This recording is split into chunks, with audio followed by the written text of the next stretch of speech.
Hi, my name is Virginia Young. I'm the health sciences librarian and I help all of the nursing program students. Today I'm going to review search tips for your advanced research class.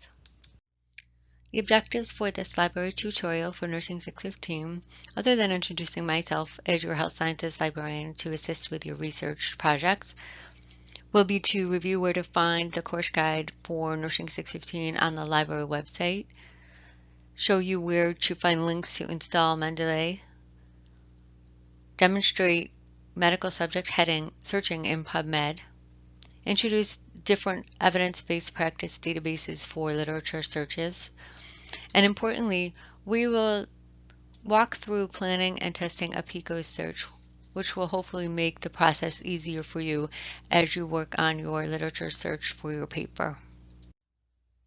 You'll find on this slide how to navigate to the Nursing 615 Research Guide from the home page.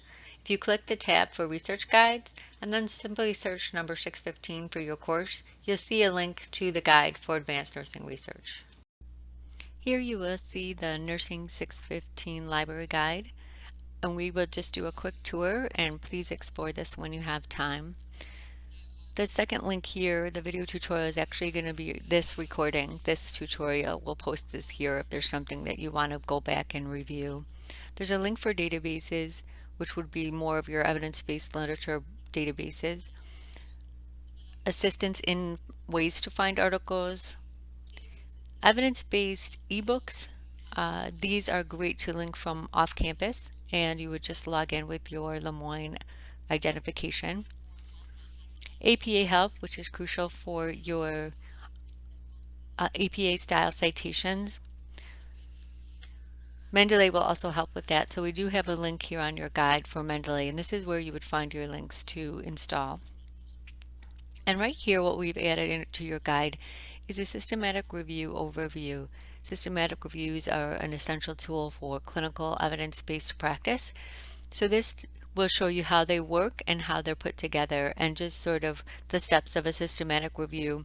One nice thing on this page is it does compare a systematic review to a literature review, so you can kind of see what is expected with your literature review as opposed to what you would expect to see in a search for a systematic review. And that's it for your tour of your Nursing 615 Library Course Guide on the website. Here's a slide to help you link to Mendeley and install. Mendeley is a citation manager which allows you to store citations that you think you may use for your paper.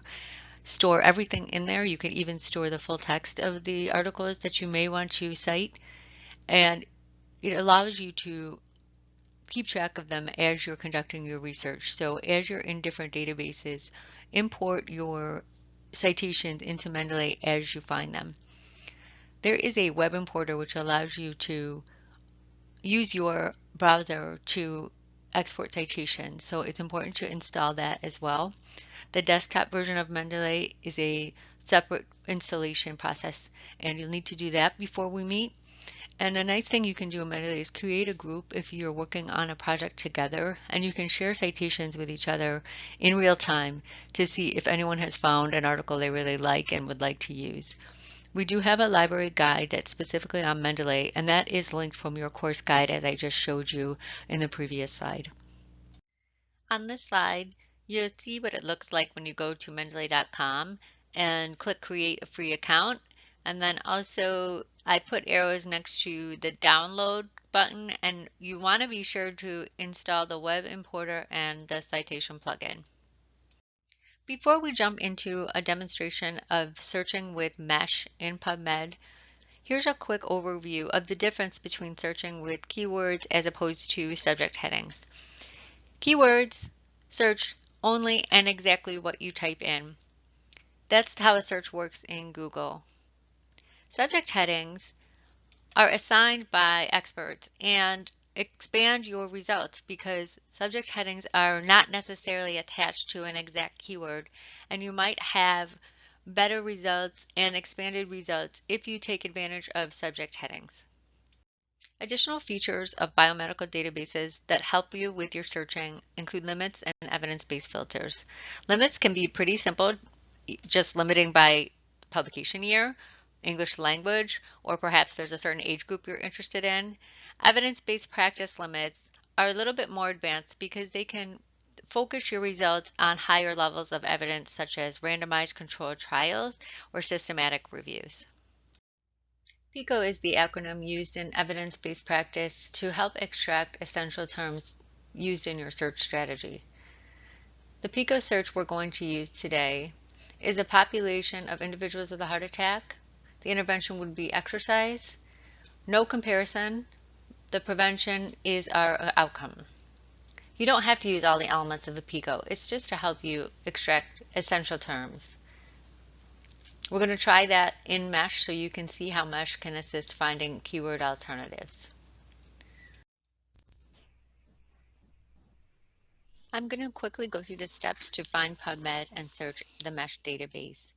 On the library homepage, click the Databases tab, the P for PubMed, and scroll down to PubMed. It's important to use this link and not directly pubmed.gov because this is the way to see links to our full text holdings. At pubmed.gov, you can immediately search, but let's go to the MESH database under Explore to see what happens when we type in one of our PICO terms, which is heart attack,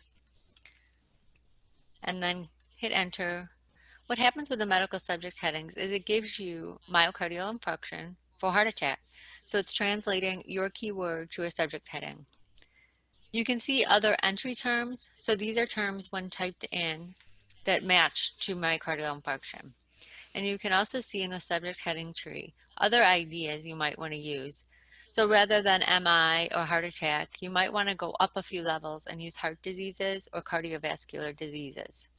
You can create a search from here.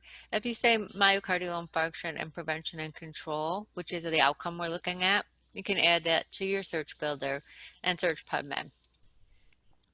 That's how you would use subject headings in PubMed to look for some different ideas for subject terms. Another way you can access medical subject headings or MESH is to actually run a search in PubMed and then look at the advanced details for the translation of your search into medical subject heading. I run a search that I think is keywords, but look at what's happening. You see myocardial infarction is actually found in the results. And how can I see what translations PubMed has done? I click advanced, and then underneath here, you see details, and you can click the details down arrow and it shows you your translations. Heart attack was translated to myocardial infarction MESH, and it was also searched as a keyword. So this way you can do both. You can do the heart attack keyword search and the MESH search for myocardial infarction at the same time. It works with prevention as well and also with exercise. One thing you might want to do in MESH, I'm going to go back to PubMed in advanced. Actually, I'm going to go back to MESH. I just want to show you how you might get ideas for something like exercise in PubMed. When you search MESH and you look at exercise, you can get other ideas for what you might want to use. And scrolling down to the table, you might want to specifically look at something like running or walking. So this is how the subject heading tree could give you ideas as far as other terms to use in your search. As you structure your search strategy, keep in mind that and is typically the default and you don't need to type it in. Also, and combines two words and the results must have both of those words. So you're going to see fewer results when you use and. So I would use it for different concepts. In the diagram here, you'll see exercise and heart attack, and the grayed area is actually the results you will get back because that set is the articles that have both words, exercise and heart attack. Now, for the connector or, that's typically used with synonyms so that you can see in the diagram myocardial infarction or heart attack. I want either or. However, what you'll notice is that you receive many more results back. And the grayed area is all of those results that you'll get back because you're going to have terms either or. If we go back to our PubMed search for heart attack prevention exercise, where we didn't type any of the connecting words in, you'll see that it has been translated with connectors. The synonyms are connected with or. Different concepts are connected with and. It does take a while to read through this actual search strategy to see how it works, but you'll see in the translations that heart attack, translated to myocardial infarction mesh, is searched with or with the other keywords. In the CINAHL database, there are search fields that you can use to structure your search with connectors. For my synonyms, I connected with or. Then I chose and from the drop-down to connect to the new concept, which is exercise. You'll see in the search history, the synonyms that are connected by or have parentheses around them. Then and exercise is added on so that the synonyms are searched separately. Then they are connected to the term exercise with and. This slide lists other databases where you can try your subject terms and keywords. Google Scholar does have an option to change your library links, search Lemoyne, and add the links to full-text articles that you find in Google Scholar. Here are some additional tips for effective searching. Searching often takes several tries to really hone in on the articles that you would like to use for your paper. You will discover new keywords, synonyms, and subject headings that may look to be more accurate for your topic, and you can try those again. So typically it's not one search and you're done. There's a lot of different tries. You can use the similar articles option in PubMed, and other databases have this as well, where a new search is run that finds the closest match to the abstract that you have open. It will try to find those articles that are closest. You can also look at the references that are cited in articles that you like.